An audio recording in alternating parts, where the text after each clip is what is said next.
Hello, fellow Movie Crusaders, and welcome to our latest episode of the Movie Crusaders. My name is Sean Waskrip. With me, as always, is Brian Michaels. And today we're going to be talking about our end of summer review as well as our end of the year / fall preview.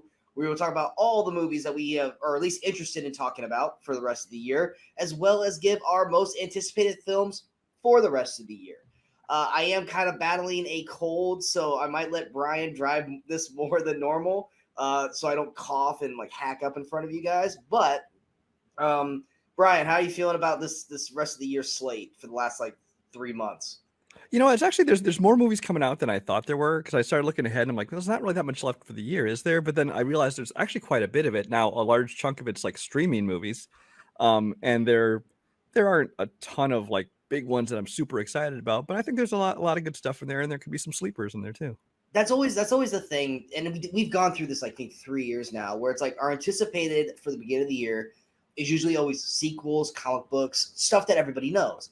And then when we get to like this time of the year, this is when we start getting trailers for movies that we either only knew a title for, didn't know anything about, or a movie that we had no idea existed, and then all of a sudden a trailer drops, you're like, well, shit, I really want to see this movie. And like 9 months prior, when we did our most anticipated of 2022, we never knew these movies existed. There's one particular film that you and I are very, very excited for that we only knew the name and the premise, and I think the lead actor. And we still haven't, well, all we've gotten since then is a poster. And we are still super, super excited for it. And for anyone who doesn't know, we were going to shoot this episode beginning of September, so we could just get it out of the way. But there were so many movies on this list that we still had not seen trailers for. And we're like, you know what? Let's wait 3 weeks. And I think A lot of stuff has come out. About 80-85% of them trailers dropped for, except for this one fucking film. I think we've gotten trailers for almost every movie except for this film. But nonetheless, we're going to talk about a good chunk of them today. But first things first, let's go ahead and get the summer box office out of the way. Now, for anyone who watches the channel, we did a summer movie preview where we went over all the summer movies, our thoughts on them, what we were excited for. But we also did a prediction show where we predicted where we thought the summer box office was going to end up. Now, Brian and I both said a week after we shot that show, had we shot that a week later, I think we both would have had Top Gun Maverick a lot higher because none of us expected Top Gun Maverick to be that. I think you had Top Gun Maverick at 8, and I had Top Gun Maverick at 8 as well. It still wouldn't have been 1, but I probably would have put it up like 4 or something like that. Yeah, we definitely wouldn't have put it like number 1 or 2. We probably would have moved it into the top 5. But obviously, Top Gun Maverick finished number 1 overall for the year. And then I think everything else kind of fell almost a little bit into place for us. Yeah, I was looking at my predictions, and 4 of mine were spot on, the exact right spot. Everything else was within 1 or 2 spots of each other, except for Maverick, obviously seriously outperforming. And then while Brian's talking about it, I'm gonna put here's Brian's top 10. And then Lightyear and DC Super Pets both went like 4 spots below where I predicted them. Which I mean, normally in the summer, kids cartoons, and especially with known properties like this, I expected them to do huge numbers. They didn't. But what are you gonna do? Yeah, I want to say I'm looking at the final numbers and I'm looking at here's my top 10 prediction. But by the way, as I'm pulling it up here, I've got everything like basically. What's funny for mine is if you look at my top 4, literally if you just put Top Gun Maverick in front of it, I've got the top 5 perfect because I've got Strange, Jurassic, Minions, Thor as 1, 2, 3, 4. But they finished 2, 3, 4, 5. Yeah. So like I've got the top 5 almost locked down, except for Top Gun Maverick. I had Lightyear a little bit further ahead. I had Bullet Train a little further ahead. Nope, and Black Phone I was pretty spot on with. Nope, I kind of underestimated a little bit. And I think we both underestimated Elvis. Yeah, I didn't think. I mean, I thought Elvis might do a little business, but I mean, Baz Luhrmann movies in general don't make a lot of money because of their style is not for everybody. So I guess I don't know if it was a nostalgia thing or what that boosted this, but I had no idea this was going to do as well as it did. I didn't even have it on my list, and it was number 6. So yeah. Yeah, and you did perfectly spot on. Nope, at number 7. Yeah. So, but you greatly overestimated Downton Abbey. Well, here's the thing: is okay. The number 10 spot for the box office for the summer is actually like a 3-way tie right now. It's just like what is it? Super Pets, Black Phone, and Crawdads are all within like $500,000 of each other as of recording this, for the number 10 spot. The next one after that three-way tie is Downton Abbey. Now that is it? now that makes it number 13, but it's just I didn't expect Crawdads to do huge, and Black Phone, those Blumhouse horror movies, they either do huge money or they do like very little money, and so it's like I predicted it was going to finish 10, and it's tied for 10, so I'm going to take the W on that. So if we're going based off of our predictions, I think I maybe won. I think I won the summer. Probably, yeah. I think Brian would probably win the fall, but nonetheless, I think we talked about this in, I can't remember what episode it was, but we talked about this earlier. The summer started off very, very hot, and then it dwindled into nothingness in August. Yeah, there was no, I mean, look at our show postings on the channel. We had nothing to talk about really in August, and for the most part September, because the summer just kind of disappeared. There was no movies. It was like everything kind of ended after, was it Thor? Was Thor or Nope like the last real big summer movie? I want to say Nope opened a little later, but I'm not sure about that. It might have been Bullet Train, might have been the last one, but even then that was still super early. Yeah, because I want to say Bullet Train came out like the first week of August. Yeah, I don't think anything really came out after Bullet Train. And now summers have always been front heavy. You know, in May and June tend to be main releases. Then you get a couple big ones in July, and then just the August is usually the lightest month. But this was definitely way lighter, especially in terms of major blockbuster films. There have been a lot of films coming out, and a lot of smaller films, and a lot of them I've liked. But it's just as far as like big blockbustery money making ones, there hasn't really been much. Well, I mean, also, if you think about in terms of what happened, like 3-4 years ago, September usually is a dead month. But when It Chapter 1 came out, it brought a resurgence to September, and and we're like, oh, what's going to be the big September movie? There wasn't one this month. Yeah, there was no big September horror release. There was no big September movie. I mean, granted, my number one rated movie of the year came out in September, but it's not making the box office numbers, which was The Woman King. But it's almost like Hollywood took basically a 2-month break, because I don't think anyone wanted to go up against She-Hulk, Andor, House of the Dragon, and Rings of Power.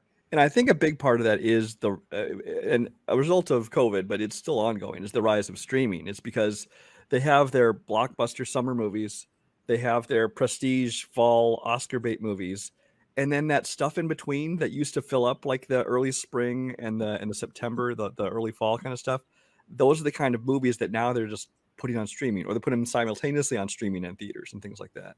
Yeah, because like there's a good chunk of it's funny because looking at the final box office summer numbers, which they're up here right now, every one of these movies is on streaming except for, I think, Bullet Train, Nope, and Top Gun. Am I right on that? Bullet Train isn't on a streaming service like a free one, subscription one, but it hits digital. Well, by the time you watch it, I'm talking about like free. Yeah, no, as far as free streaming, no, Bullet Train's not, because Sony doesn't have their own thing. So because Doctor Strange and Thor, they're on Disney Plus. Minions is on HBO Max and Elvis. Lightyear's, like I said, Disney Plus as well. Black Phone's on Peacock. Jurassic World's on Peacock. So I mean, all of these movies are already available and and access for everybody except for Top Gun. Like, I think they're not releasing Top Gun until like December. On Maverick's going to hit Paramount Plus in the next. Actually, I believe there was a date on it. I want to say it's like November 4th or something like that.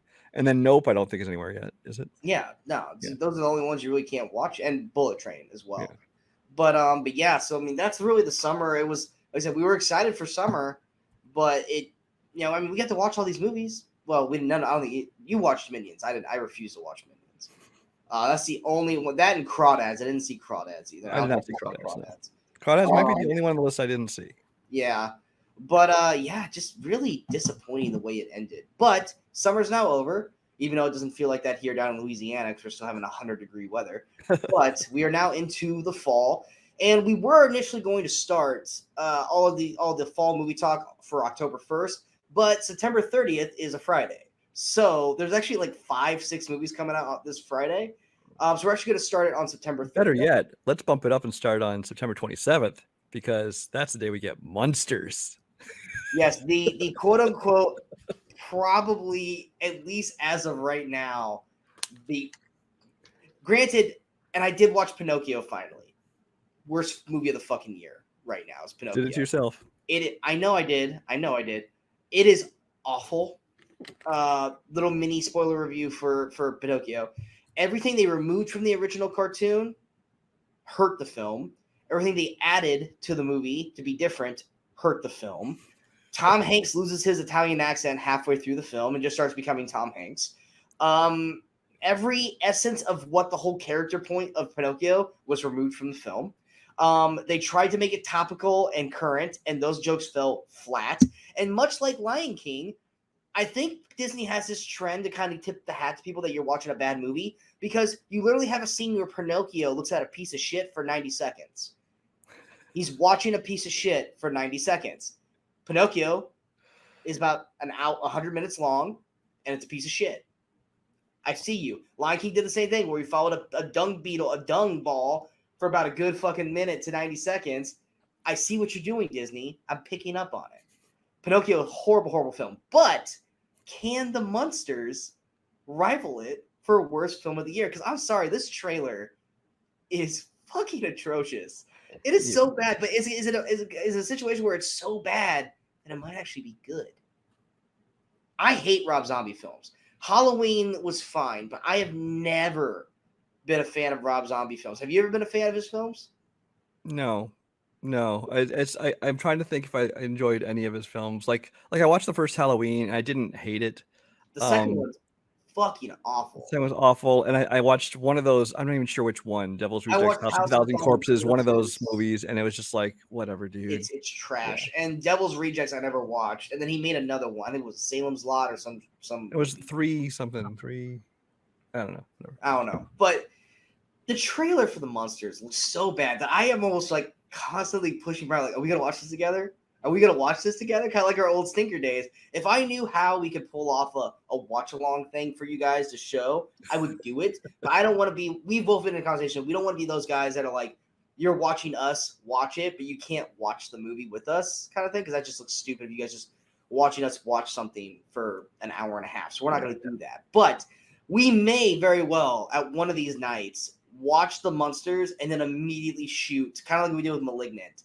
Immediately shoot a review of how potentially horrible this film looks.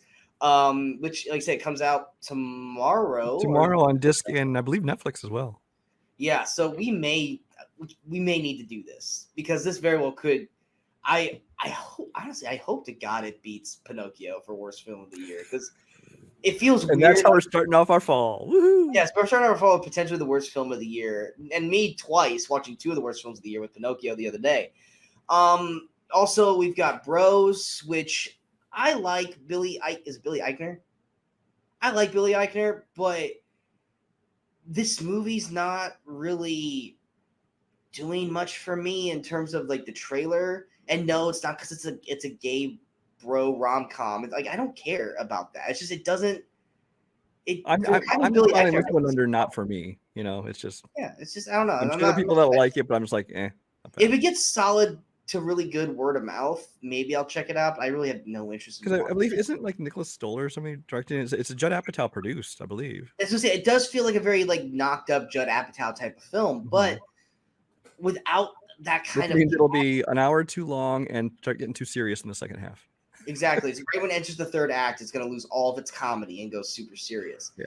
And without the cast behind it, that's not the selling point for me. It's like there's just not outside of Billy Eichner. There's not really a big cast for it. Yeah. But one of my potential surprise hits of the film or the movie of the year, I think that could either be fantastic or a disappointment, is The Greatest Beer Run Ever. It's going to be on Apple. It's also going to be in select theaters. I said this during our Firestarter conversation that Zac Efron, while he is very popular and he's very well known in Hollywood, he needs a movie that can elevate him to the next level.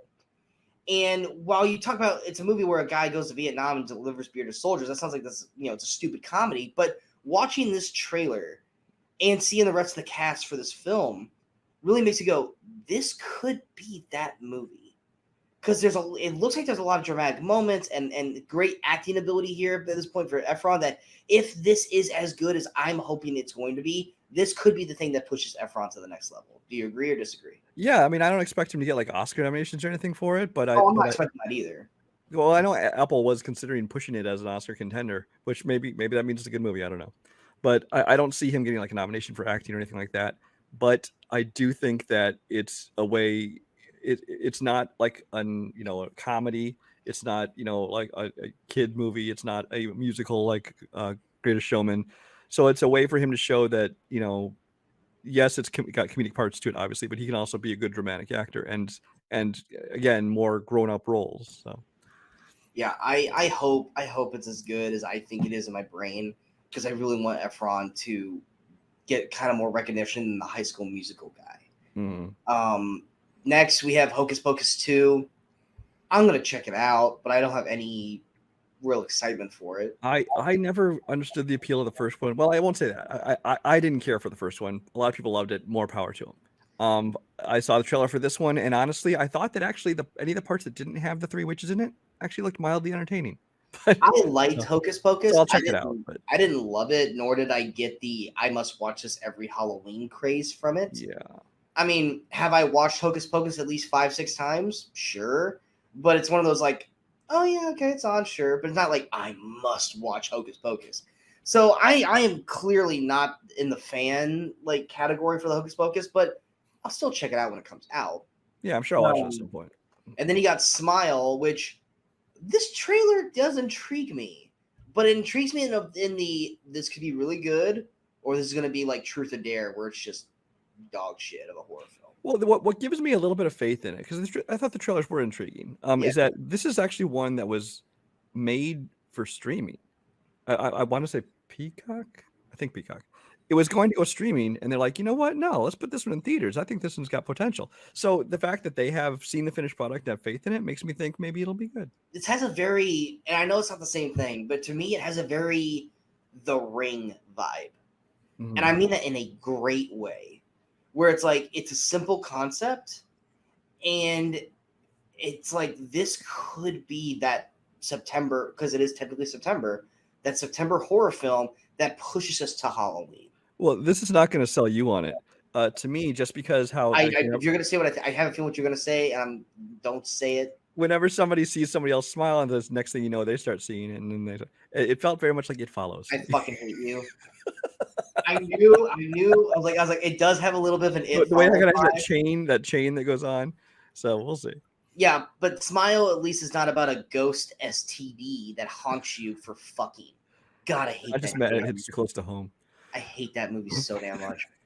Anyway. Next, there's a Western film that both caught Brian and I by surprise, because it was one of those was like, what is this? And then we saw the cast, we're like, wait, what is this? And then we saw the trailer, we're like, I really kind of want to check this movie out, but we have no idea where it's going out at, if it's going to streaming, theater. We have no idea where we're going to see it at, or even if it's going to be coming out when it comes out. And that is Dead for a Dollar. Talk a little bit about Dead for a Dollar. So yeah, going through looking for movies for the fall preview, I came across this one, and it's directed by Walter Hill. It stars Willem Dafoe and Christoph Waltz. And these are not people, especially Christoph Waltz. I don't know if he's done any like direct to video kind of thing, but this seemed like it was like this throwaway film that is coming out. But I'm like, it's got a major cast, and as far as I could tell, it was being released to theaters, and it might still. I can't find any concrete information on this. The problem is then I sought out a trailer for it, and I watched the trailer and thought, yeah, it looks really low budget direct to VOD movie to me.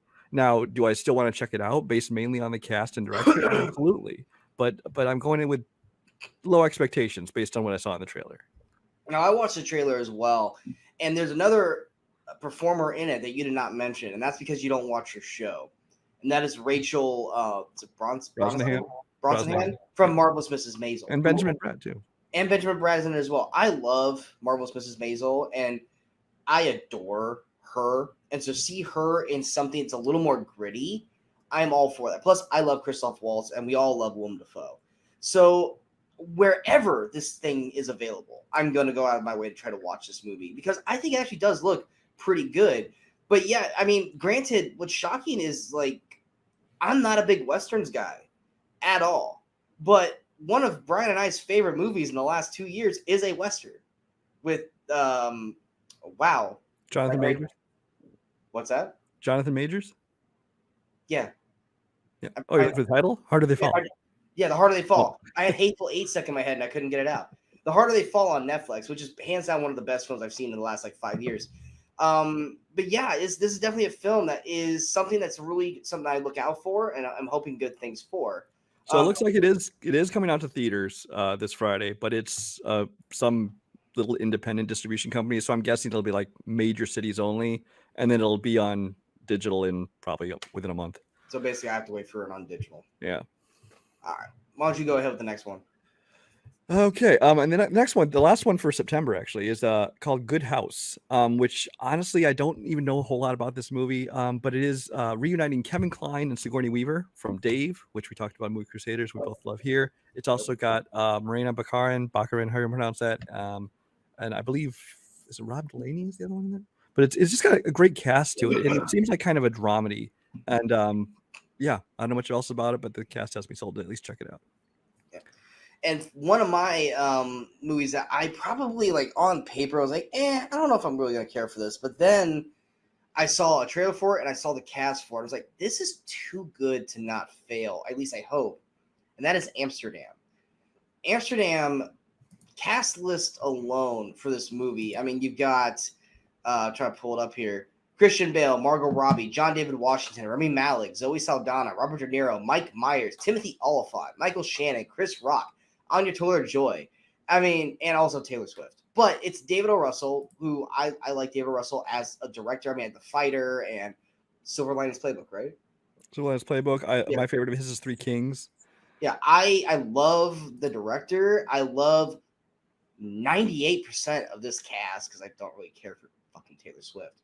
But it looks quirky and it looks kind of bonkers. And Christian Bale is doing something kind of a little wacky and different, which I'm actually all for because he usually plays everything so serious. And I'm all for this movie. And I'm so excited for this film. I don't think you're as excited as I am. But well, I am based on because I obviously going into it, I knew nothing besides the title and the cast, which I had seen listed, and the director. And David O. Russell is kind of hit and miss for me. I like some of his stuff, but other stuff not so much. I saw the trailer for it, and actually it has me more intrigued because it definitely looks like it's going for light and quirky and fun. It kind of looks like David O. Russell doing his best Wes Anderson impression. A little bit. Which will be the third movie this season. See How They Run, this, and there's something else. I don't know, but they're all kind of going for that same kind of whimsical Wes Anderson-y feel to it. Talking about Babylon. Maybe, yeah, that was it. So, but I mean, I'm definitely intrigued, and this looks like it could be one of the best of the year. Yeah. Also, you skipped over October 6th on Paramount Plus, Monster High the musical. It's a live-action movie making a Monster High, which we're supposed to make this 10 years ago, and it is definitely 10 years too late. That trend has passed, and it does look low budget and crappy. But I just wanted to be thorough and mention it. So yeah. Yeah, I never watched the first one, so I got nothing for you. Now, this one is strictly for me and only me. Brian does not see any resemblance of this movie ever being brought up or thinking it's going to be good. But this it looks like one of the worst of the year. I don't think it's going to be one of the worst of the year. This is a movie that surprisingly I think could be a fan favorite because it has very much a Paddington level, which, once again, Brian has never really saw the appeal of any of the Paddington movies where 98% of the nation loves Paddington. Brian is in that 2% that really doesn't. To clarify, I don't dislike Paddington. I never saw it. I just don't have any interest in it. Yeah, exactly. You have no interest in it. So Lyle Crocodile, on paper, yes, this looks like, why? No, this looks stupid. I don't want to watch it. But you watch the trailer, and it does have very Paddington-esque vibes to it.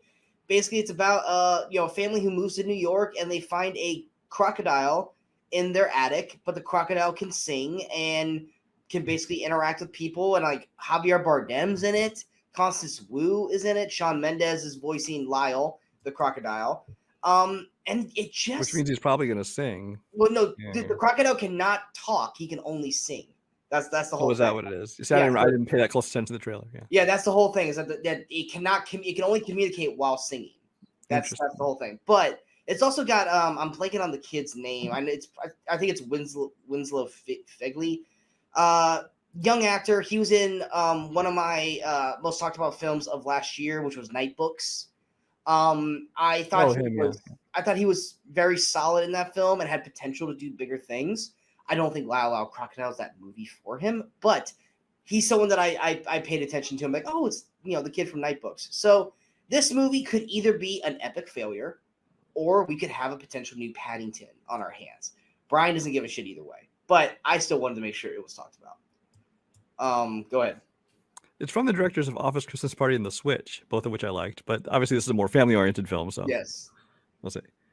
Next, let's see. That can consider the 7th. October 8th, Netflix brings us a new Hellraiser, which I don't know. We don't need to say much about this. It's if you like Hellraiser, you'll probably enjoy this one.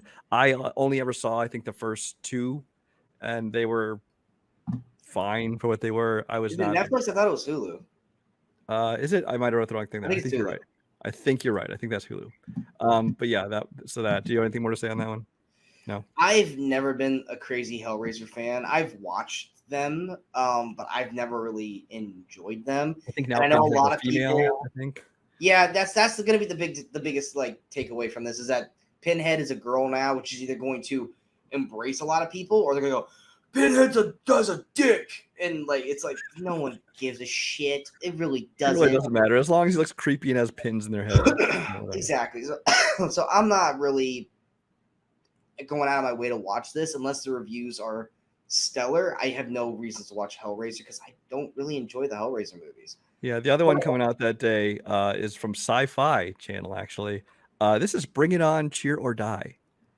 Which I mentioned in my 2022 preview way back when in the beginning of the year or the end of last year, whichever it was. Is this going to be a pretty bad movie? Probably. But it's like, if they're going to keep churning out these straight to video sequels, you might as well do something different with it. And I kind of like the idea of taking this story and just saying, hey, let's make this one a slasher episode. And so I'm intrigued to watch that. I think it'll be just fun stupidity. Is what it is. I'm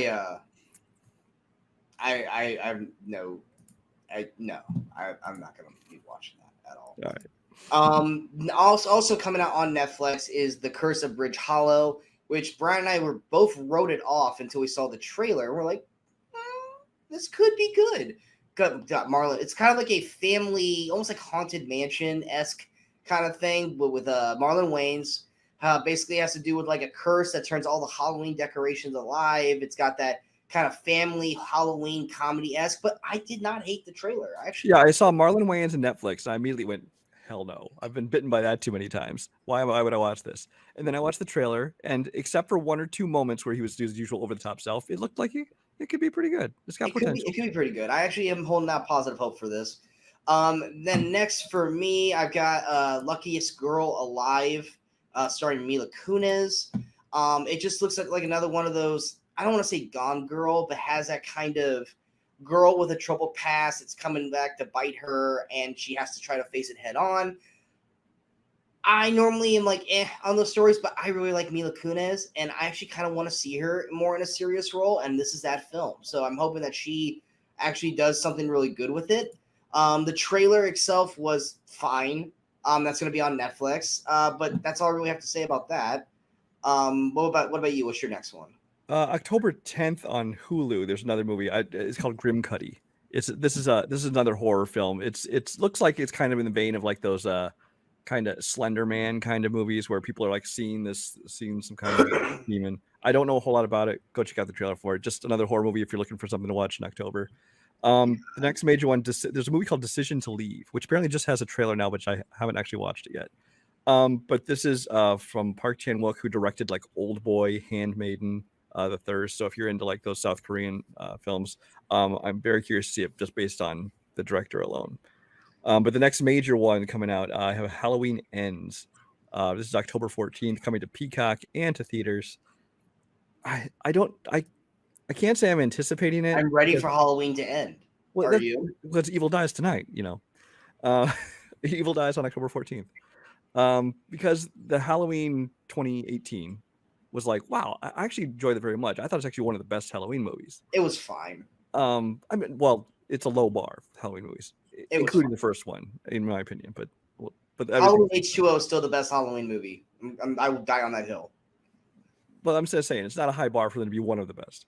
Yeah. Because there are a lot of bad ones. Then Halloween Kills. what's the second one? Kills, the second one? Is Halloween Kills came fucking out, and that was just horrible.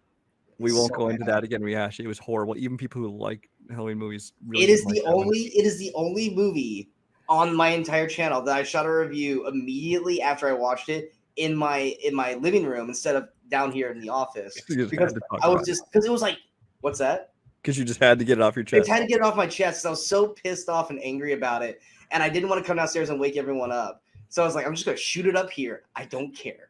And oh god, that movie irked me so much. And honestly, that movie was so bad. I don't know if Halloween Ends is going to be able to save. Well, I don't think it is. I think it's, at this point, I would have no interest in it at all, except for the fact that they supposedly pledge, or at least the director, as far as he's concerned, this is the last one. This is the end of he's making a trilogy, and that's it, and he's done. Whether or not they'll do more Halloween and Michael Myers in the future, who knows? But it won't be with this director, and that he's telling his story. And apparently, it's kind of the end of Jamie Lee Curtis's Laurie Strode character too. So it's like, I want to watch it just because, fine, if this is the last one, I'll watch it. But I honestly going in there with super low expectations. The trailers have basically told you nothing about the movie except it's all coming to an end. So, okay, cool. I mean, it's her and Myers are gonna go at it. That's all you need to know. I'm pretty sure they both die, in my opinion. Yeah, that's all you need to know about the movie. I mean, that's the only selling point you need. And that's actually smart on them that they haven't really released any other trailers for, because you don't need to. It's Halloween Ends. It's Michael Myers and Jamie Lee Curtis going at one last time. That's all you need to know. That's it. That's all you need to know. You don't need to know any more plot than that, other than that it jumps ahead like however many years because of COVID and stuff. It got all pushed back, so they had to do a time jump. But it's fine. I mean, I just like I said, I'm gonna see it opening night, but I literally am going in with like the lowest of low expectations because of Halloween Kills just ruined any faith I had in this fucking franchise. Yeah. But another movie comes out on the 14th on Hulu is one of Brian's most anticipated films of the year. And I didn't remember, I totally forgot about it until I saw the trailer for it. And I was like, I actually think this is going to be fucking great. So go ahead with that. It's Rosaline. Basically, in the story of Romeo and Juliet, Romeo's current girlfriend at the beginning of the story is this woman named Rosaline. So basically, what this movie is taking the story from the point of view of Rosaline, who basically is like Juliet's this girl who's coming in and stealing her man, and so based on that fact, I love the Shakespeare, and I kind of like that twist on the story, and the fact that it stars Caitlin Dever. I was sold already. Now, having watched the trailer and gotten the tone of it, where it's very much kind of it's a comedy, I think, at least a dramedy, but it definitely looks like it's leaning into the comedy. It almost feels like a kind of a Knight's Tale vibe to it in terms of its level of, its tone. To me, it looks more like a Booksmart meets Romeo and Juliet. Yeah, you got Booksmart, Romeo and Juliet. It definitely kind of got that dramedy thing to it, and it looks like it's going to be a lot of fun. It does look like it's a lot of fun, and Caitlin Dever is great. And what sold me on it was at the very, very end, which like anyone who's seen the trailer knows, it's when she's trying to wake up Juliet and Dever does her Juliet voice. I was like, that's sold me right there. Oh yeah, I think I'm gonna love all the references to the Romeo and Juliet story. It's like, wait, you can take this potion, it looks like you're dead, but that's the stupidest thing I've ever heard. Like, did you already take it? You didn't already take it? Oh, it looks great. I'm actually excited for that. That comes out the same day as Halloween Ends. Maybe I'll watch Halloween Ends and then watch Rosaline or Rosalie. I believe it's Rosalind. And I watch Rosalind and make me feel better about having to watch Halloween Ends. And then let's see, you got The Good Nurse, which I don't want to consider that Oscar baiting because I don't think it's going to be Oscar at all. But you got Eddie Redmayne, which we're kind of on, and then is it Chastain? I believe so. I get Chastain and Bryce Dallas Howard mixed up. It's basically a drama thriller. About they're both like nurses, I believe, and one of them is basically, at least from the trailers, looks like potentially killing their patients, and she's basically kind of trying to uncover or discover what's going on, and maybe or not if the killer is their friend or what's that? Because she's the good nurse. Exactly. I don't know. it was intriguing enough for me to go, if it pops up anywhere, like I'm not gonna go to theaters to see it, but if it pops on a streaming service or something, I'm like, oh, okay, I'll check it out. But nothing for me to go, I have to see this film right away. Yeah. Next on Netflix, we have a movie that we discussed at the beginning of the year that we were waiting to hear more about it, and then we finally saw a trailer for, which was A School for Good and Evil. What were your thoughts on that? School for Good and Evil, it's a Netflix kind of big budget thing. It's kind of got that family vibe to it, or like a young adult story vibe to it. Charlize Theron is in it, and Kerry Washington, I believe, is the other one. Is that correct? So I'm intrigued based on that. I realized Paul Feig was directing it, which is a big negative for me because obviously Ghostbusters didn't work at all. I think that Bridesmaids, while entertaining, is overrated. I 100% agree with that context. It is, but I also very, very much liked A Simple Favor. So it's not like he can't make good movies. And he was heavily involved in the TV show Freaks and Geeks, which I loved. Having seen the trailer for this now that got released, it looks like every other failed young adult franchise I've ever seen. That's not to say this one won't be good. I'm going to check it out, but I'm just saying it's really going to have to do something to stand out and differentiate itself. Yeah, I kind of felt the same way about the trailer. I don't dislike it by any means, and it's an intriguing concept. Mm-hmm. A lot of this is going to ride on how well the young cast is, because it looks like one of the things where Charlize Theron and Kerry Washington, they're in it, but they're not in it a lot.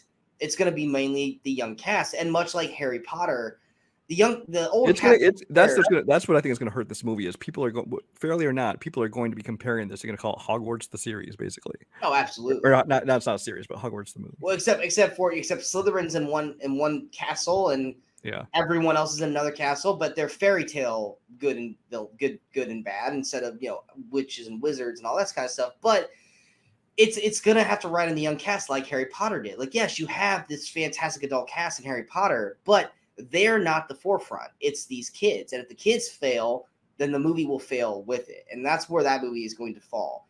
And whether or not it succeeds is, like I said, we'll wait and see. But I'm not necessarily excited for it, but it's definitely something I will check out day one to see exactly how well it turns out. But I am not holding my breath on it to be this great film. It might be average at best, but maybe it could surprise us or disappoint us. We'll see what happens. Next, the big one that I think has been like waiting for this movie to come out forever because of COVID and stuff. We finally get Black Adam. The Rock, Dwayne Johnson, whatever you want to call him, he's been waiting for this movie to be put out for a long time. This is the one superhero he's always wanted to play. He got himself in ungodly, amazing shape that he already is in, because he basically said, "No, I'm not going to be like Shazam. You're not going to put me in a bodysuit with muscle.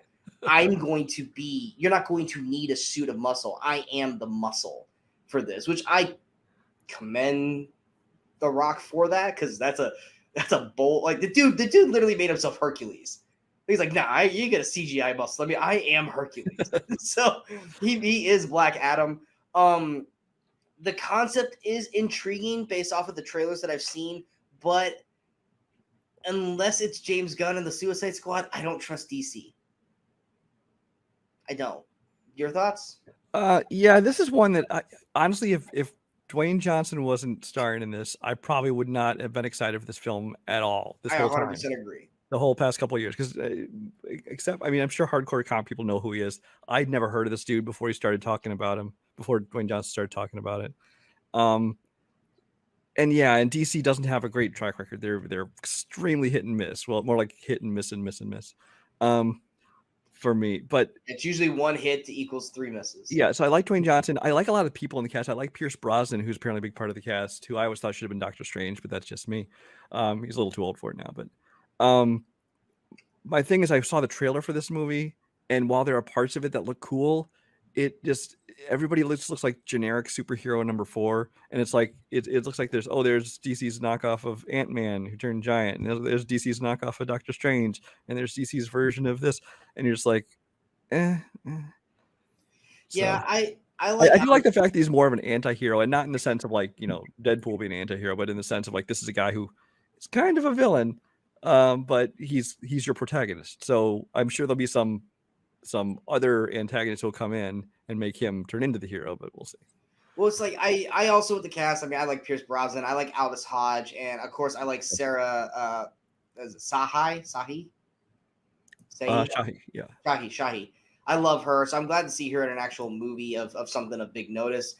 And the only thing I knew about Black Adam is that he's basically the arch rival to Shazam. So that means that they're teasing back and forth whether he's going to be good or bad. But it's like, but he's Shazam's main villain, and I'm sorry, I don't see in any world where I love Zachary Levi, but where the hell Zachary Levi stands a chance against Dwayne the Rock Johnson, which I assume will have to be the sequels. But like that's inevitably where we're going towards. Like he's basically like the General Zod to Superman. Which I don't like, because that's that whole idea. Because what made Shazam actually be one of the ones that works is that it was this different thing, it was separate things. Like here, this is like basically big, but with a superhero. You know, it's got this lighter comedy thing. Lighter comedy. And you bring in Dwayne Johnson, who this character is supposed to be. He's darker than the rest, and he's bad. It's like, and yes, I suppose you could have that you know, the clash of tones and styles, but I just don't know if I see these two in the same world. We'll see. Like if you'd have to like. And not that The Rock's not capable of it, because we know he is. You would almost have to make Black Adam more lighter and comedy as well, which The Rock is 100% fully capable of. But based off of what we've seen in the trailers, Black Adam does not seem capable of that. Yeah. And to put them in a fight, I'm sorry, like I don't see in a world where Shazam or Shazam's family stands a shot in hell against beating Black Adam. But we'll see.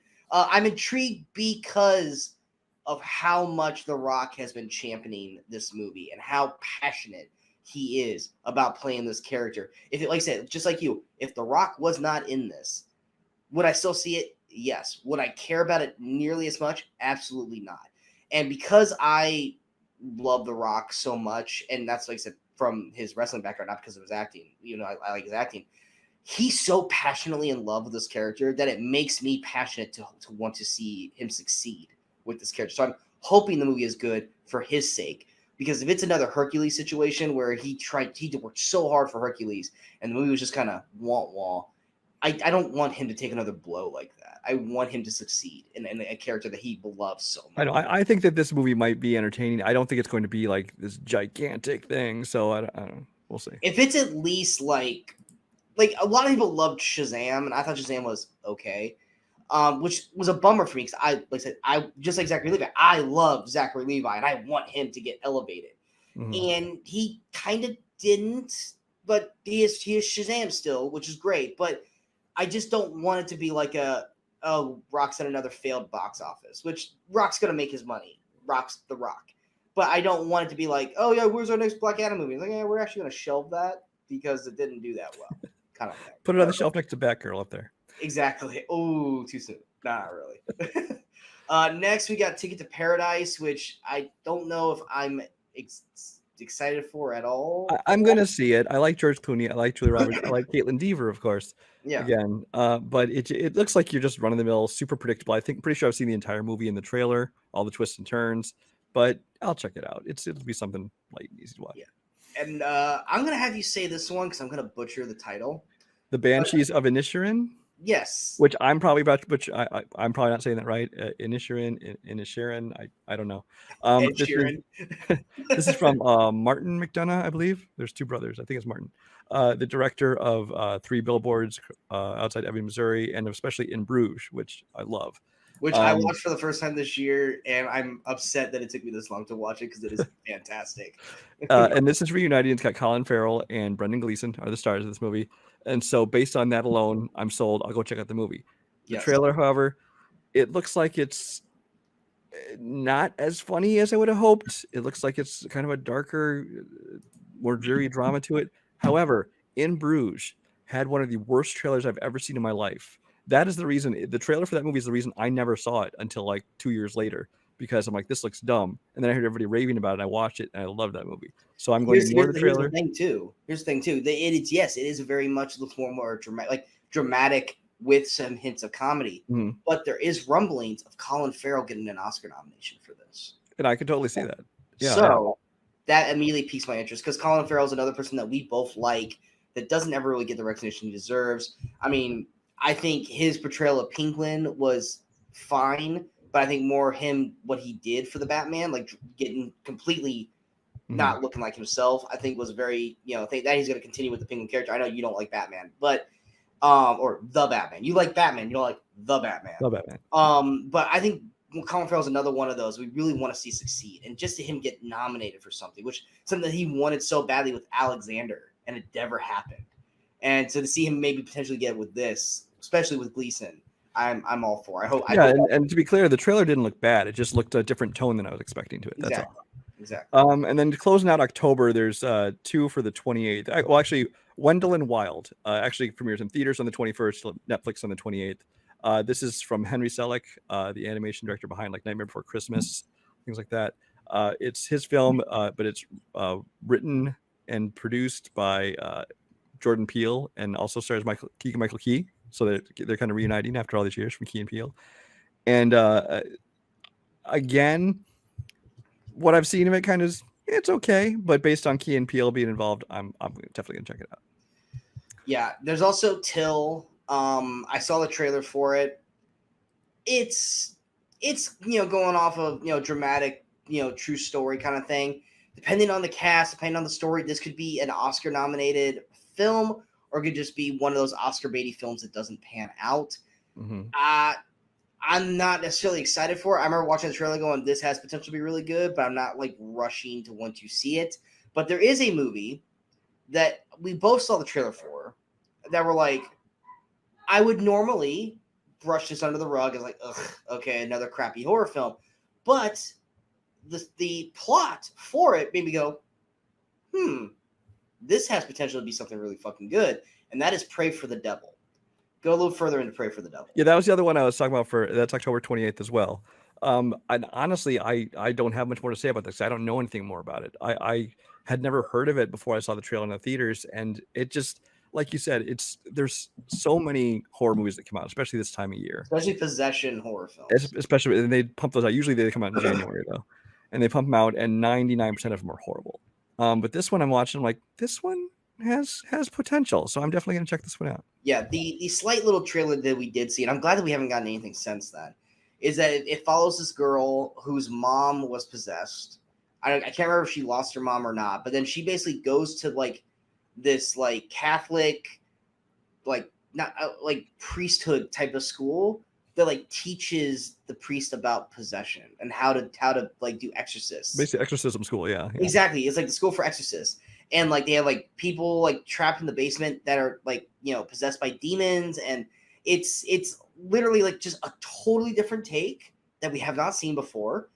The trailer did not look awful, and it's definitely something that like I said, right around Halloween time, that is going to make me go, I actually do want to check this out, because the trailer was enough to hook me on the premise, not necessarily the acting, to make me go, this has potential to be something really, really good. Yeah, and one other one when we were talking about exorcism, I just remembered. Also coming on back in September 30th. We skipped over this one.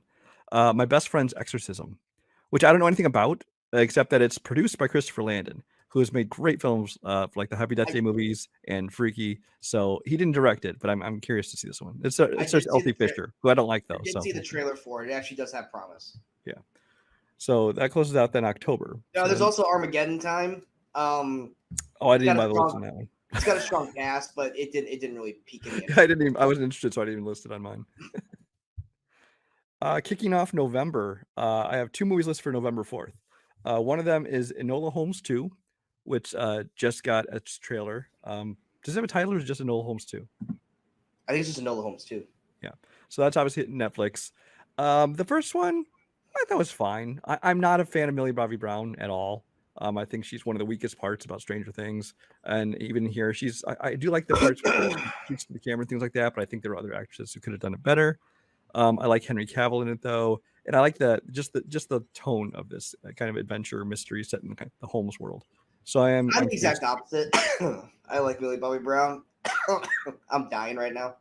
I like Millie Bobby Brown. I liked Enola Holmes 1, so I'm excited for Enola Holmes 2. I saw the trailer, like I said, it came out a couple days ago.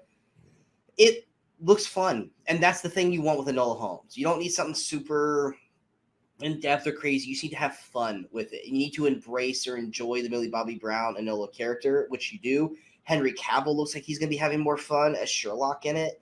So it actually does look a lot like a lot of fun, and I actually am excited to see it. But the one that looks more fun on November 4th is Weird, the Yankovic story. This is going to be a Roku channel original, but it stars Daniel Radcliffe as Weird Al himself. And now it's like a biopic, but it's Weird Al's basically like it's like a heightened comedic version of it. It's like his Walk Hard version of his biopic, because it's got, clearly if you watch the trailer, you can see it's got these outlandish moments that surely never happened. It's got like Madonna and him being like, I don't know, best friends or dating or something throughout this movie, when from what I hear they never even met. But I will say that who is it? Evan Rachel Wood, I believe, plays Madonna, and she just looks perfect for the part. And apparently she does a great Madonna impression singing too. But this one just looks like it's going to be a lot of fun, so I want to check that one out. This movie deserves to be released on a better streaming service than the Roku channel. I feel like this movie is going to be overlooked by so many people because so many people don't know what the Roku channel is, or that it even exists. And this is a movie that I feel excuse me, sorry. I feel like this is a movie that we're going to have to champion the fuck out of, much like Guns Akimbo and The Night Comes for Us and all these other movies that we champion so hard on this channel. I hope so much that this is great because we have such a love for Daniel Radcliffe, and not necessarily because of Harry Potter, but because of everything he's done since Harry Potter. And every trailer I've seen of this so far has just made me more and more excited, and it just makes me sad knowing that it's just on the Roku channel and it's not going to be anywhere else. Another movie that comes out around that time, because I know you glossed over it, is Dear Zoe. Dear Zoe looks at a potential Oscar favorite for Sandy Sink from Stranger Things. Yeah, November 4th is when it comes out. Theaters VOD. Basically, it's about her, Zoe is actually, I think Zoe is the Sandy Sink's character's sister who passed away. Sadie Sink. What's that? Sadie Sink. I thought I said that, but I'm also trying not to cough my head off right now. Sorry, I was just. Gotcha. No, you're good. You're good. I saw the trailer for it. They released the trailer, I think, the same day as Enola Holmes 2. It looks like it's like a rip your heart out kind of film with some kind of like little love story in the middle of it. But I have heard nothing but fantastic things from Sink's performance in this film, which that alone is going to make me want to see this because I think she is potentially one of the MVPs of 2022 because her performances in Stranger Things this year, now this, I think she's got another movie as well that she's in that she's apparently really, really good in. She might be that unsung person that no one is talking about, where this is her year where she's going to kind of, I think, maybe even elevate past Millie Bobby Brown as one of the top, the top actress in Stranger Things. I hope it's as good as everyone makes it seem because I heard a lot. She's in The Whale. That's the other movie, The Whale. Oh, that's right. That's right. She's also in that. So she's got some big acting performances this year. And this is the first movie one outside of Stranger Things because this comes out way before The Whale does. But yeah, I hope it's as good as everyone's telling me she is in this movie. Then November 11th is kind of when the fall blockbuster season kicks off with Wakanda Forever, which is a movie that some people are raving about the trailer. I think the trailers are fine. Again, all we've seen so far is more of a teaser. It's kind of little flashes of things. You don't really know the story of it, and they might not even release any more story at this point. They probably shouldn't. Marvel, that's one thing. Is like Marvel, you don't need to do that. You don't need to give us more. But the problem Marvel does. Anyway. Marvel will put out 3 more trailers before this movie comes out. That's very true. We don't know what's going on with. We assume that T'Challa is dead, but we don't know that for a fact. Well, I guess he's dead. They reference that, yeah. But we don't know how he died. Things going on. So we're going to find out these kind of things, and I think a lot of it is how Wakanda's reacting to that and moving on, as well as these new threats and just the fact that now the world knows they exist and everyone's trying to get them. I like the addition of Namor and they're not called Atlanteans. I forget they have a new name because they didn't want you to mix it up with Aquaman, so they gave it a new name. But this undersea kingdom, I like the idea of that. I'm not completely sold on the look they gave to the guy who played it, Tina Huerta. but I'm intrigued. Black Panther's never been one of my favorite Marvel movies, but I mean, well, even my least favorite MCU movie is still pretty good. Well, except for Eternals. But Black Panther is one that I just never loved as much as most other people. But I'm intrigued to check this one out. Yeah, I think I liked Black Panther more for the performances than I did the story, because the The story is performances basically and the look of the movie, like yeah, the the costume story, design and stuff, is amazing. the story is The Lion King. It's The Lion King, and but Marvel, and I'm fine with that. But it was more, Andy Serkis and Michael B. Jordan and wow, why is it every time I keep Chadwick Boseman? I was like, why do I keep forgetting Chadwick Boseman's name every time I want to talk about him? But with Wakanda Forever, like I said, I agree. I thought the trailer was fine. People are making go, it's the best trailer I've ever seen. No, it's not. Chill the F out. Let's calm down. Like, this is not the best trailer you've ever seen. You're just all caught up in the moment. But it's one of those things where, and we talked about this on last week's episode of the sister twin movies. We both just saw The Woman King. I feel like when Wakanda comes out, it's like, cool. Wakanda, or The Woman King probably did it better. I'm gonna bank The Woman King probably does it better. I guarantee you, The Woman King will probably do it better. But I'm holding out hope because I like Okoye, and I like the female cast in the movie. I'm just, like I said, we don't know a whole lot about it yet, so I'm not really excited for it. I'd be more excited if Andy Serkis and Michael B. Jordan's characters were alive and they were the two best parts of the original one. Exactly, the two best parts in the film you killed off, which I still to this day say was the worst decisions you could make about Black Panther, was killing off both those villains. If they were in it, I'd be like, hell yeah, but they're not. So it's like, we'll see what it is. But I'm not exactly excited for Wakanda Forever. I'm obviously going to check it out. It's an MCU movie, of course I will. But I'm not like counting down the days for Wakanda Forever. Also on November 11th, Apple TV Plus apparently has a animated film called Spellbound. Don't know anything about it, except it has Rachel Ziegler, Nicole Kidman, and Javier Bardem. Yeah, I can't remember if there's been a trailer for it or not, but it's one of those. There's like 3 animated films that are coming out around this time that all just look like almost the same thing. Between this and Strange World, and there's another one I think as well, where I'm just like, I'm these all just jumble into one movie for me. And with Apple TV, I'm kind of like, I don't know, because like I didn't watch. You watched Luck. You weren't terribly impressed by it. So. With what? Luck. I actually liked Luck. I thought Luck was better than it had any right to be. Luck should have been a generic shit film, and I said it reminded me of the early days of Pixar. So I actually really liked Luck. Because John Lasseter is there now. Yeah, that's very true. It was John Lasseter. Then there's The Son, which is apparently it's I think a prequel or some kind of, it's somehow connected to the movie The Father with Anthony Hopkins that came out a year or two ago.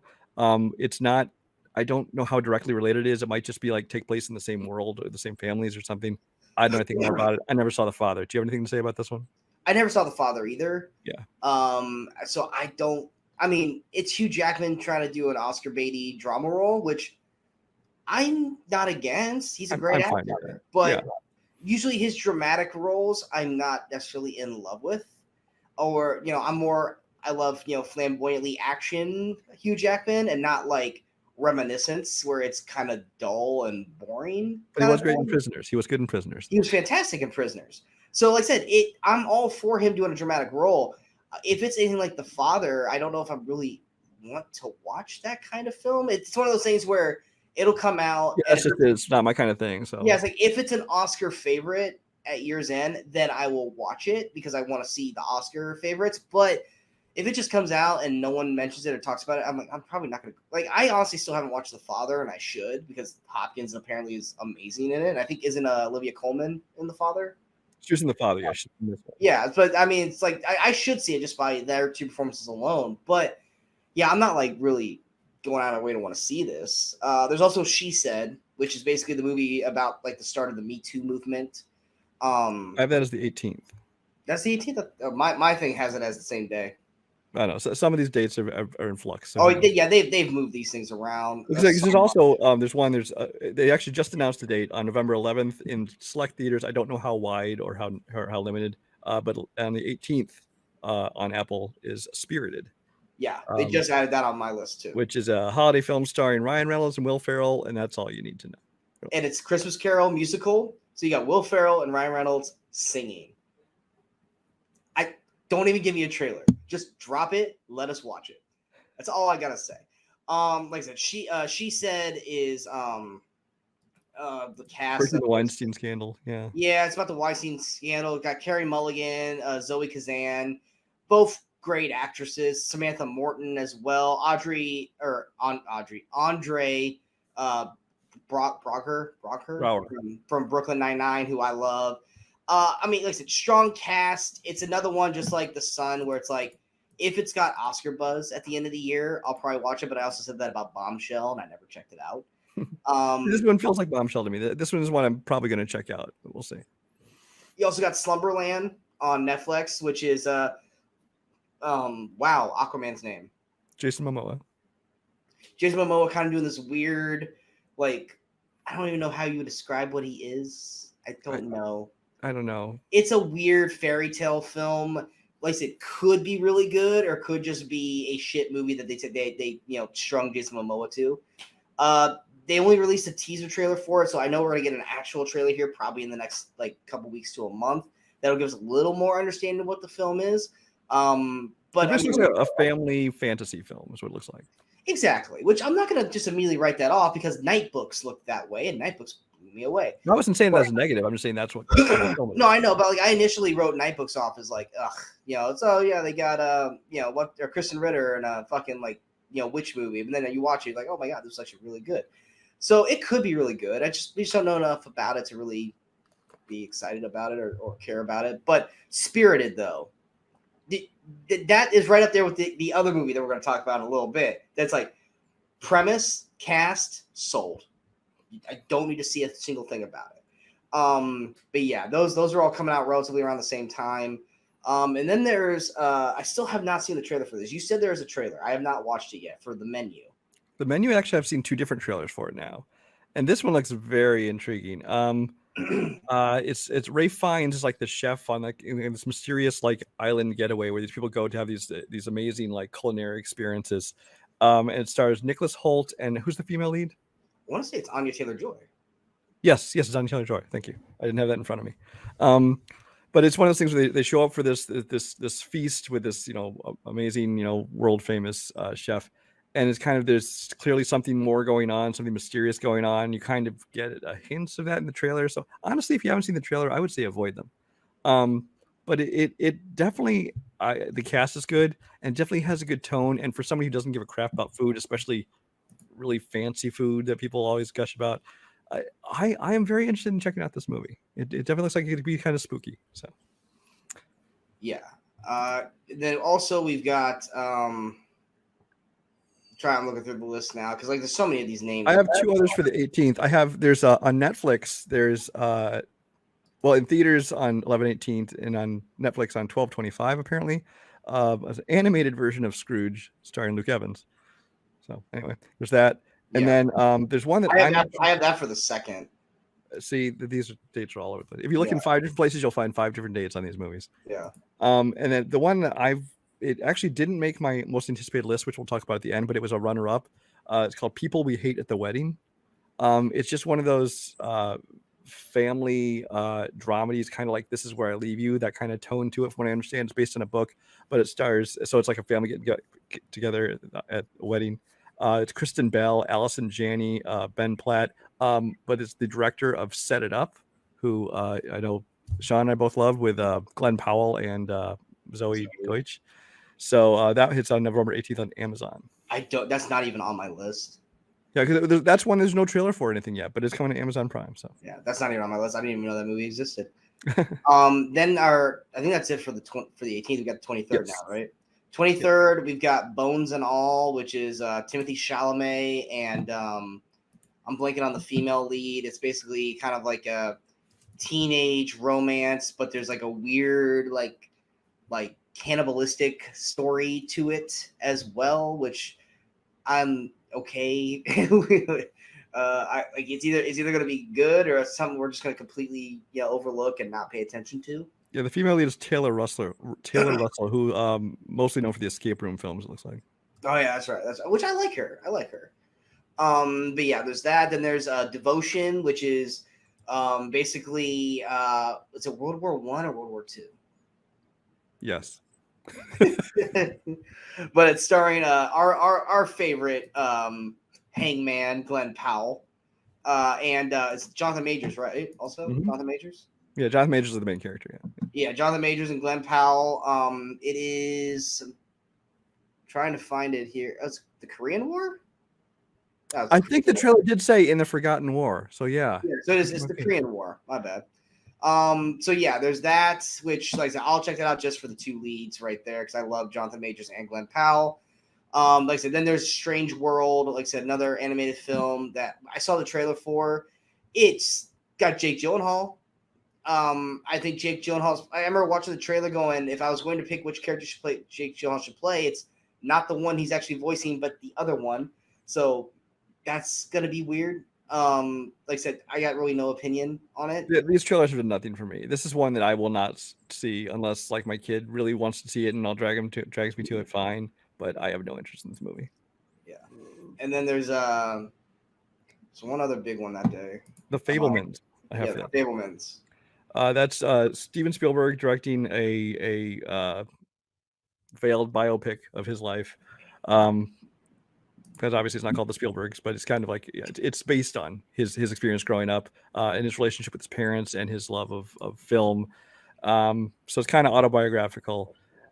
This is one that I love Spielberg. I will never bet against Spielberg. I'm sure it'll look beautiful and be wonderful. The cast, I'm not huge on Paul Dano, especially after the Batman, which is the worst actor in the Batman, which is his performance is laughably bad. Michelle Williams, I think, is fine in most movies. People gush about her. I don't think she's great. I don't think she's bad. She's kind of there for me. And the trailer itself, it didn't tell us a whole lot. It just kind of gave us an idea of the tone of it, which, again, I'm going to check it out, and it might be wonderful. It's just, so far, I'm not sold on it being like best of the year or anything. Yeah. And then this one on the 24th? Yeah, 24th. I remember liking the first one. I didn't love it, but I liked it. But we've been waiting for a trailer or a sequel for this for, oh God, has it been a decade already? How long has it been since? Yeah, that's 2007. But yeah, and we saw the trailer for it during D23, and like the first half of it was, one thing, but then the twist at the end of the trailer hooked both Brian and myself, and that's Disenchanted, the sequel to Enchanted. Why don't you go a little further into that? Yeah, well, this is one, like you said, it's years after I think I want to say 15 years now since the first movie. So at this point I wasn't sure if this was ever still coming, but they always kept saying they were going to make this movie. And I didn't know anything about the story or anything going in. Now I saw the trailer for it, and the first half of the trailer it looks like a made for Disney Plus knockoff sequel just to cash in. So I was like, I'll watch it, but whatever. But then the twist basically is it's somebody, is it the little girl? I think somebody like wishes to have like a fairy tale life. And so part of being a fairy tale is stepmothers are what? Stepmothers are always evil. So basically you have since what is her name? Amy Adams' character. I'm just blanking down on the character's name. Amy Adams' character. Yeah, Andalusia? No, that's the name of the country. Anyway. Oh. Whatever character's name. Because she is stepmother now to Patrick Dempsey's child, she is becoming basically an evil stepmother, and so she starts like these things coming out of her mouth, and she's like, "Oh, what is it?" Giselle, thank you. So I think that Amy Adams played those parts very well from what we saw, and it's kind of intriguing twist. So now I'm quite interested in this movie. Yeah, once she saw it's like I remember watching, like, did she turn her bad? Is she bad in this now? Like, I'm totally. She has to be. She's a stepmother, right? Oh, which I'm sure that's gonna be one of the messages is that because step parents aren't always bad. And, Yeah, no, I'm actually all for this now, especially with that twist at the end. I'm actually excited for Disenchanted. Next we've got I still don't really know what this movie is, but it's White Noise. It's Noah Baumbach's next film with Adam Driver and Greta Gerwig. That's honestly all I know about it. I haven't even watched the trailer for it. It's a teaser, and it doesn't really explain anything. It's just they're married and they have a family, and I don't really know what else is it, but I really liked Marriage Story. I thought Adam Driver and Scarlett Johansson were fantastic in it. Laura Dern and Ray Liotta were also great in it as well. I mean, Laura Dern won an Oscar for it. Mhm. So I'm willing to check it out just because of the cast for it alone. I literally know zip about this. Now, this one is a Netflix movie. It's not hitting Netflix till December 30th, but it is getting a limited theatrical release on November 25th. So Yeah. Then comes the movie that you and I are both so excited for since we heard the synopsis of it. There has not been a trailer, but there has been a poster. Brian, you're the one that's the most passionate about this. Yes. Get away. Yes, this was already on my most anticipated list of 2022 at the beginning of the year. And now the only thing I have since then is a poster. I don't know anything more about it than I did back in It's a January. great poster, though. And that's Violent Night, which is David Harbour as Santa Claus, kicking ass. Basically, it sounds like it's like Die Hard with Santa Claus. And that's all I need to know. And it's produced by David Leitch, who is one of my favorite working directors. Yes, produced by David Leitch. It's got John Leguizamo, who I love. It's got Beverly D'Angelo, who I didn't know was still acting. But yeah, it's basically I think it's like what terrorists take over an estate, or terrorists or criminals or whatever take over an estate, and Santa Claus has to save the day, and Santa Claus is David Harbour. Hell yes. Now, by the time you're watching this, there might be a trailer for this, because by that point we'll be within 2 months, and they usually will put out a trailer within that. So and this movie is literally the reason why we're shooting this so late. we waited. Because we've been waiting for the trailer for this movie. And most times when you see them release like images or a poster for a movie, that's usually indication within like a couple days they release a trailer. But it's been so I was 2 like, weeks now. It'll be coming soon. Trust me, Sean, it's coming the next week. And finally we're like, we have to shoot this today. It's like, we're not going to know what it is. But so that's the only one we really haven't seen a trailer for yet that we actually really cared about. Yeah. But yeah, that is on both of our anticipated lists. There's also Empire of Light, which the movie itself, it's one of those, it's like by who's directing it and who's doing things with it is enough for me, which Sam Mendes is directing it, but Roger Deakins is doing the oh my god, cinematography. Thank you, cinematography for it. I don't really know much about the movie. The trailer itself is mostly just beautiful imagery, which that's Roger Deakins in a nutshell right there. It's got Olivia Colman, Colin Firth, Toby Jones. That's a solid cast, but I really don't know jack about the film. But it's another one that just looks like it's kind of about the love of film, which, we're sold on that idea. So yeah, but just by the director and cinematographer alone, I'm going to check it out because I'm sure this movie's going to look fantastic. Next is a movie we talked about last week on the Sister Twin show, Guillermo del Toro's Pinocchio. Basically, it's just another version of Pinocchio done differently. It's not a carbon copy remake of the Disney animated film like the other Pinocchio was. It's kind of del Toro's take on it. So take it or leave it as it being good or not. We'll find out. It's stop motion, isn't it? Or is it just animated? I don't know. Honestly, I want to say it's stop motion, but I'm not sure about that. Yes, I want to say it's stop motion also, but I'm not 100% on it. I'm not a huge Del Toro fan, honestly, so I'm kind of, and I don't really care about the story of Pinocchio, so I'm like, unless I hear great things, I'm going to pass on this one. Yeah, that's on Netflix. So, but Ewan McGregor is Jiminy Cricket, which I'm all for that. So that's the little thing that makes me kind of want to check it out, because I just love anything with Ewan McGregor in it. But yeah, Del Toro, if it's not a monster movie, I'm not really all that excited for it. But you add McGregor to it, and that makes me a little piqued for it. Then you got is it Roald Dahl's Matilda? Roald Dahl's Matilda, yeah. It's basically Matilda. Obviously, Roald Dahl book was made into a movie back in the 90s. Then they made a stage musical of that movie, and now this is a movie of the stage musical of the movie of the book.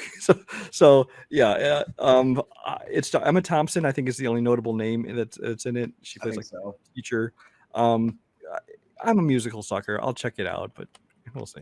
Yeah, I saw the one initial trailer for it. It really did nothing for me. Yeah, I'm not. Lashana Lynch is also in it, which, like I said, she to me is an Oscar favorite for Woman King. But yeah, and that's another one. December 9th will be a limited release, and then on Netflix on Christmas Day. Yeah, then there's trying to think. According to my release thing, there's a House Party remake. I believe that got shelved. Did it? I'll have to look into that, but I believe that one got shelved. I think that was part of the whole thing with the Batgirl and that. There's some things that got. I think that one didn't like that one hadn't finished filming yet, so I don't know what they're doing with that. But Gotcha. I'll look into that.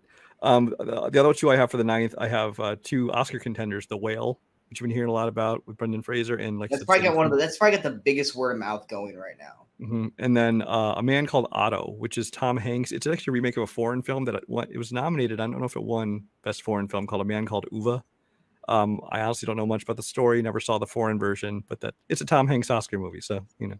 Yeah, and The Whale, that's the one I'm probably most excited for right there. I mean, you got Brendan Fraser, who we both love. Granted, he's made some shit films, but we both really love Brendan Fraser. He's getting Oscar contention for it. Darren Aronofsky, I mean, he made one of my most beloved films in The Wrestler.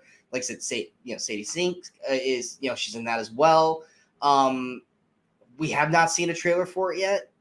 At least I don't think they've released a trailer for The Whale yet, but it is definitely one of those that I am super excited to check out and see based off of the performances of Fraser and Sink. And just a correction to my earlier comment, House Party was one that was removed from it was originally an HBO Max movie in July, was released from was removed from their schedule, but now it has been given a theatrical release, supposedly December 9th. We'll see if it happens. Because that's what I have. I have it listed for December 9th. Yeah, so I had to mix up with something else. I think with all those movies that HBO Max like messed with. So. Gotcha. Then we've got probably the biggest, outside of Wakanda Forever, the biggest movie release for the year with Avatar: The Way of the Water. I think Brian and I basically both have explained in multiple episodes why this is prevalent or why this is an important film. We're both, I wouldn't say we're excited to see it, but we both really want to see the thing that kept James Cameron from making anything of prevalent for the last 15 years. 25. What's that? 25? 25. The last thing he made that wasn't Avatar was Titanic, 1997. Well, I meant since Avatar is what I'm talking. Okay, well then it's 13 years since Avatar. Yeah. But yeah, I'm sure it's gonna look gorgeous. And plus, I'm hoping that the story is more original because they don't have to follow that formula. But what's weird for me, and I don't know if you're gonna agree with me on this at all, and you're probably not, because more times when I have this weird thought in my brain, Brian's like, okay. But you've seen the trailer, because I've seen the trailer about 1,000 times already. Yeah. And I'm so tired of seeing the damn teaser trailer for it. But the one human character in it, because they have all the Navi. But there's that one human one with the dreadlocks. There's one scene where he's holding the bow and arrow and screaming. It's only 2 shots you see of him in the movie. Does that not look like Blake Anderson from Workaholics? I didn't notice that, but I think it might just be the dreadlocks, but I'll check it out. It looks like Blake. I know for a fact it's not Blake Anderson, but I'm like, if he got casted in that, good for you, dude. But every time I watch that trailer, he does that looks like Blake Anderson from Workaholics. It pops my brain every time I see it. It's I know that's not him. Because A, that guy got in serious shape. And B, dude, you got booked in a Cameron film. Good for you. Yeah. But it's I know it's not him.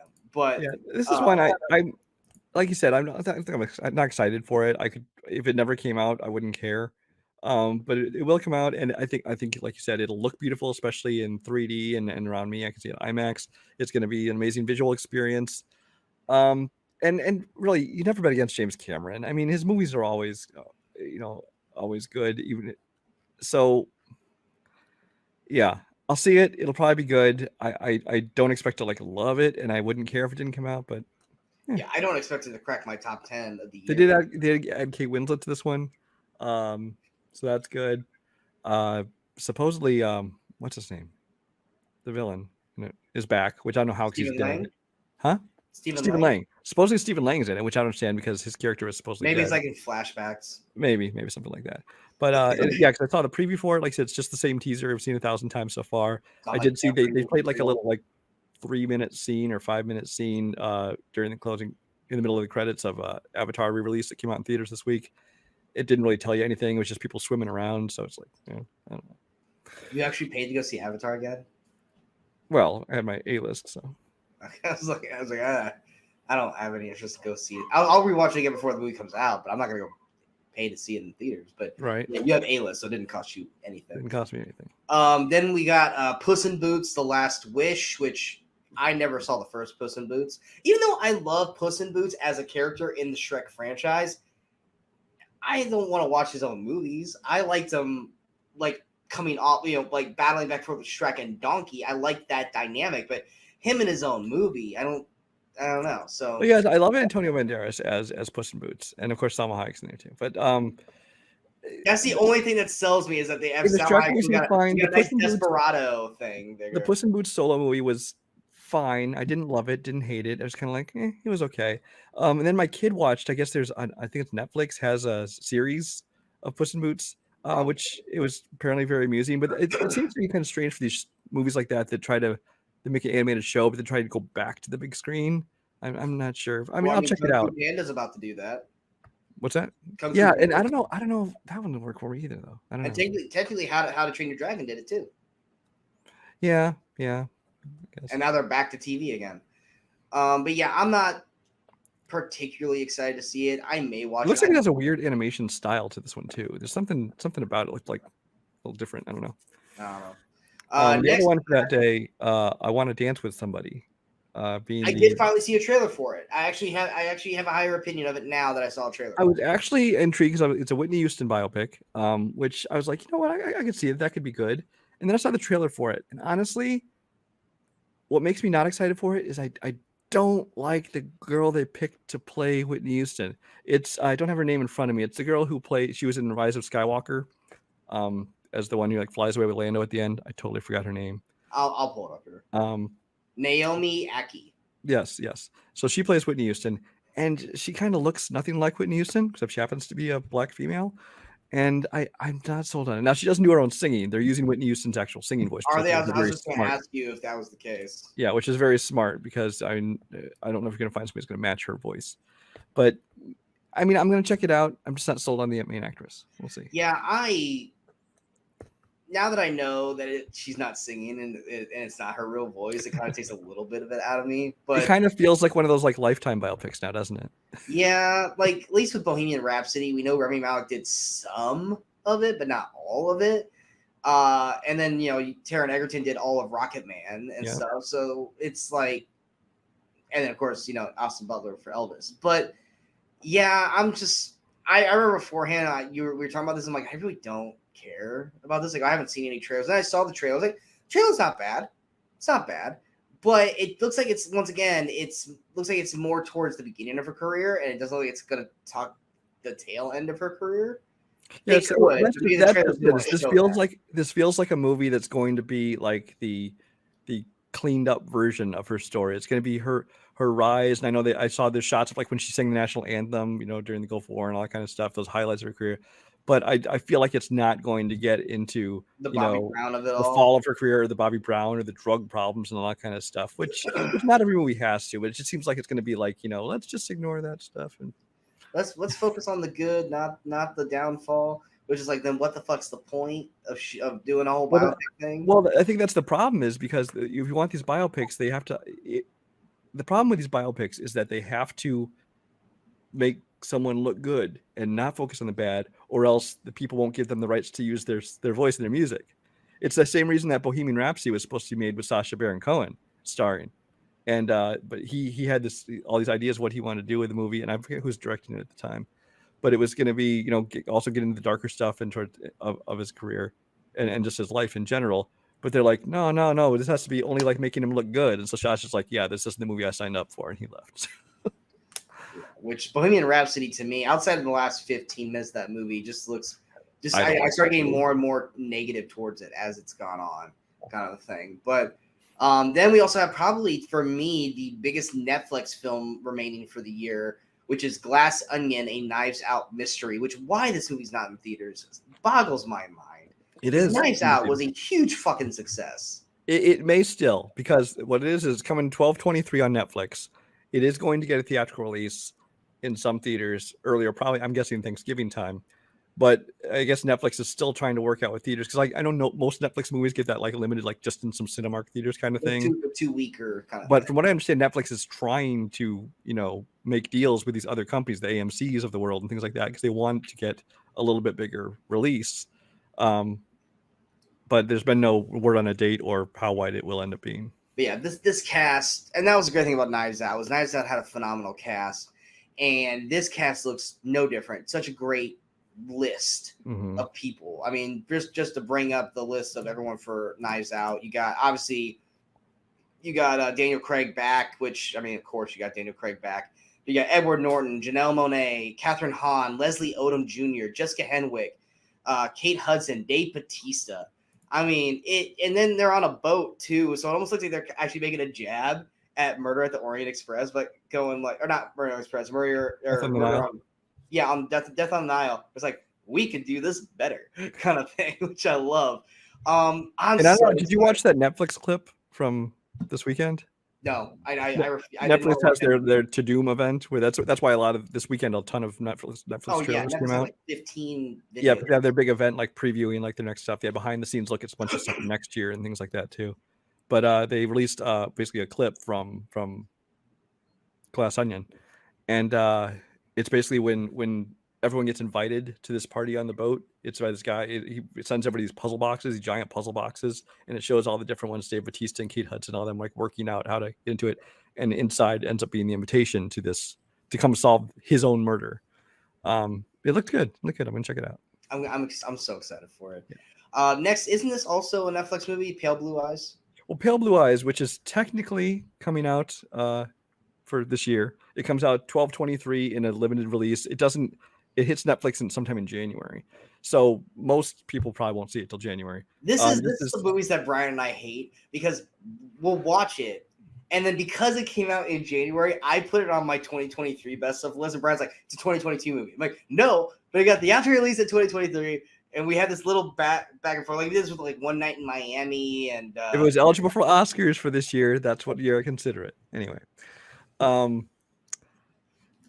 Anyway, so this is directed by Scott Cooper, who I believe he's the one who did like Hell or High Water, and I forget what else he's done. Christian Bale is the main star of this movie. Do you know anything more about this? I forgot to make any notes. All I know is that it's got Edgar Allan Poe, the character really? Edgar Allan Poe. I didn't even know that. I know that much. It's got like I said, I want to say Bale is playing like a detective or something with it. It says it follows a veteran detective who investigates the murders, helped by a detail-oriented young cadet who will later become a world-famous author, Edgar Allan Poe. Well, there you go. And Harry Melling from Harry Potter, aka what's the fat kid's his cousin's name? Dudley Dursley. Dudley is Edgar Allan Poe, which obviously he doesn't look like he actually. Super, I wouldn't say super skinny, but he's not like doesn't look like Dudley anymore. Also, Gillian Anderson's in it, Robert Duvall, Toby Jones, Timothy Spall. They're all in the film. Yeah, I'm excited for this just by the one image they showed, which is basically Christian Bale kind of walking in like almost like a blue clouded, smoke kind of thing. And like the Edgar Allan Poe-ness of it all has me excited to see this film. Yeah, and then the last film that I have confirmed for this year. I have Babylon. Do you have anything else beyond that? Yeah, there's also Woman Talking, which is going to be an Oscar Beatty film. It's in 2010. The women of an isolated religious community grapple with the reconciling. Yeah, I can't say the word. Reconciling their reality with their faith, based on the novel by Miriam Toews. It's directed by Sarah Polley from Dawn of the Dead. It's got Rooney Mara, Claire Foy, Jesse Buckley, Frances McDormand. So obviously Oscar Beatty, probably a man-hater movie, which there's a lot of those now. We are not the target audience for that film by any means necessary, but that is probably an Oscar Beatty film. Then we've got...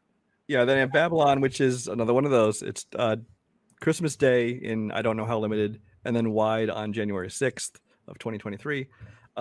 This is obviously from Damien Chazelle, who did Whiplash and La La Land, among others, like First Man and things. So obviously, he's had a very successful career in just a few films so far. And the cast of this one, Brad Pitt, Margot Robbie, Tobey Maguire's in there. I forget. There's a whole list of people that are in this movie. But this is one where the trailer just came out relatively recently, and it kind of has that same kind of Amsterdam tone vibe to it. This is the one worry I've got.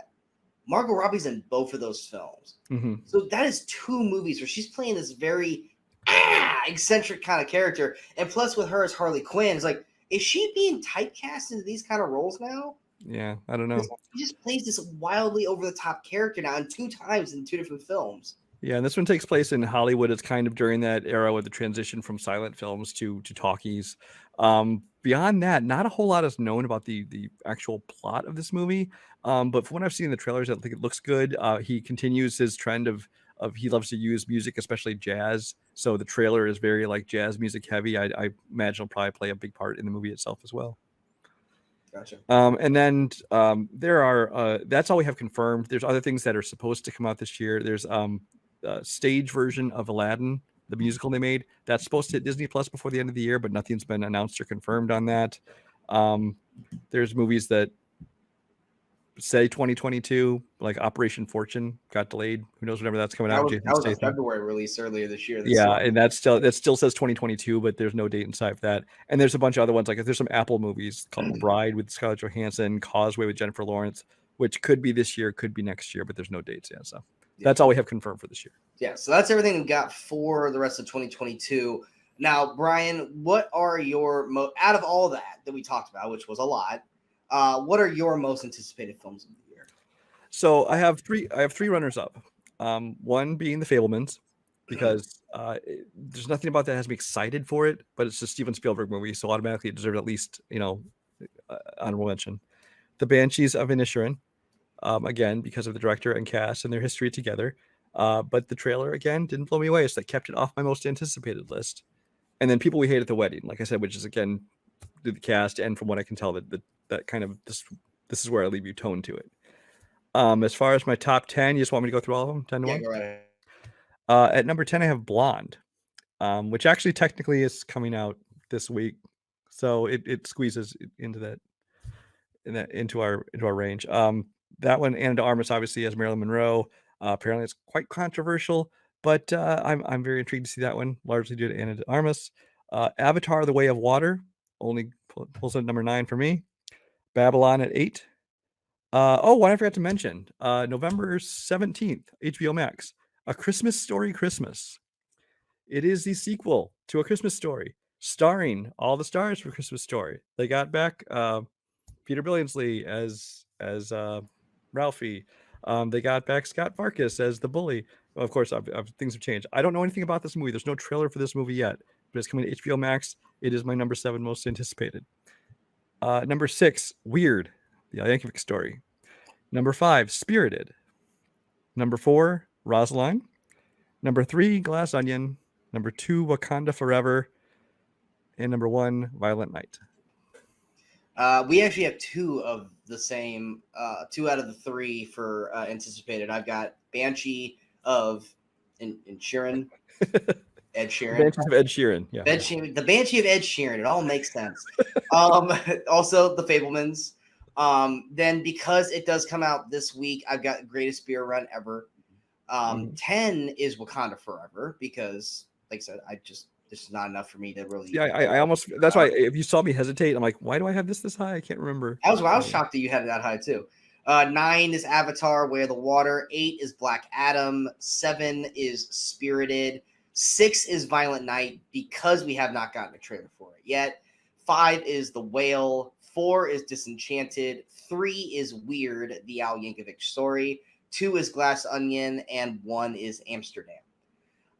So we have a lot of mixed matches in there. A lot of movies that we're both generally excited for. Like I said, it still is looking. It's looking at. I would say this based off of a few little options here and there. This is shaping up to be a more exciting fall than it was a summer in my eyes. So we'll see how that plays out. But anything else you want to add before we end this episode? No, that pretty much covered it. All right. We hope you guys enjoyed this episode of the Movie Crusaders. I haven't done that in a while. Of the Movie Crusaders. If you guys did, go ahead and hit that like, share, and subscribe button to the channel so you guys stay up to date with all the latest videos pop up on the Movie Crusaders. And of course, look to follow us on all the social media outlets you see below. Like I said, our video for the Movie Crusaders chat about sister/twin movies is out right now. That was a fun episode. Also, we have reviews for The Woman King, Pearl, and Barbarian out. Like I said, I already gave you my little mini review for Pinocchio. I'm not going to shoot a video for that. It doesn't deserve it. This week, also, I did not see it yet, but you did. Don't worry, darling. Thoughts? It's neither a disaster you hear it is, nor the raving success you hear it is. It's fine. It looks great. Florence Pugh is great. The story, Gotcha. And then, of course, at the end of the week, we will have our Movie Crusaders Halloween special, where Brian and I are going to give you 61 suggestions of movies to watch during this Halloween season. We hope you guys enjoy that and check that out. And then, like I said, we don't know what we're going to be shooting for October yet, but once we do, we will have that posted on our social media outlets of what we have planned to shoot, as well as any of the movie reviews for any of these movies coming out here in the next month. They will be on the channel. So feel free to check out the channel with any new updates we've got. And until next time, I'm Sean Wasserkrug. That is Brian Michaels. We are the Movie Crusaders. And until next time, in case we don't see you, good morning, good afternoon, and good night, Movie Crusaders.